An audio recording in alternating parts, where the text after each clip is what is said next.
Samsung's Galaxy S23 Ultra builds on the company's camera strengths, but this is still a very expensive device. Samsung clearly wants the Galaxy S23 Ultra to be the ultimate camera for cinematographers and photographers, and certainly not a professional filmmaker, nor do I consider myself to be a shutterbug.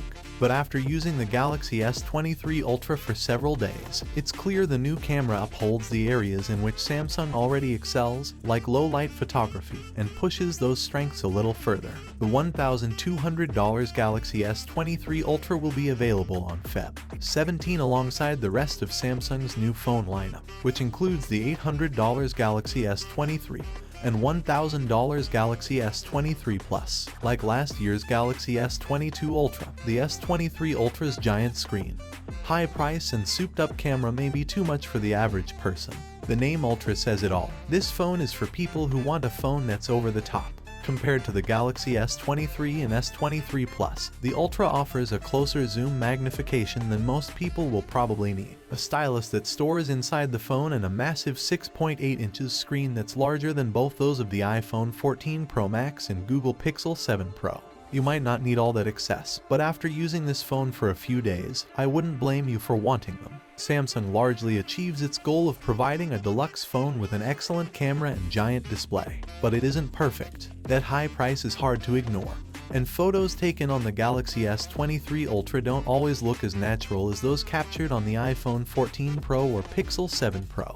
If you watched Samsung's unpacked presentation, you already know the S23 Ultra's main camera is its prized attribute. Samsung added a 200-megapixel sensor for the first time, marking a technical upgrade from the S22 Ultra's 108-megapixel main shooter. With the S23 Ultra, you have the option to shoot photos at a 12-megapixel, 50-megapixel, or 200-megapixel resolution, which you can adjust in the settings menu alongside the camera's viewfinder. Samsung's Expert RAW app is now integrated into the native camera app after you download it for the first time. Although I don't typically edit RAW photos myself, the use case certainly seems appropriate for a phone like this. Shooting in RAW allows photographers to edit the full, uncompressed version of an image, giving them more flexibility and data to work with in terms of colors and exposure. Under the hood, improvements to color, dynamic range, autofocus, and low light performance seem more meaningful than the resolution bump. Samsung said when announcing the S23 Ultra that its new image sensor is better at minimizing noise,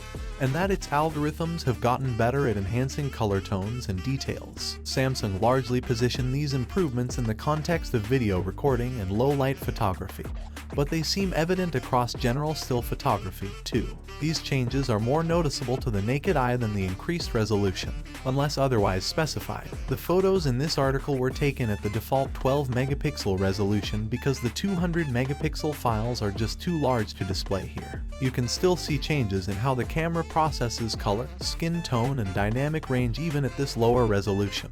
However, I did capture several 200-megapixel photos throughout the course of my testing.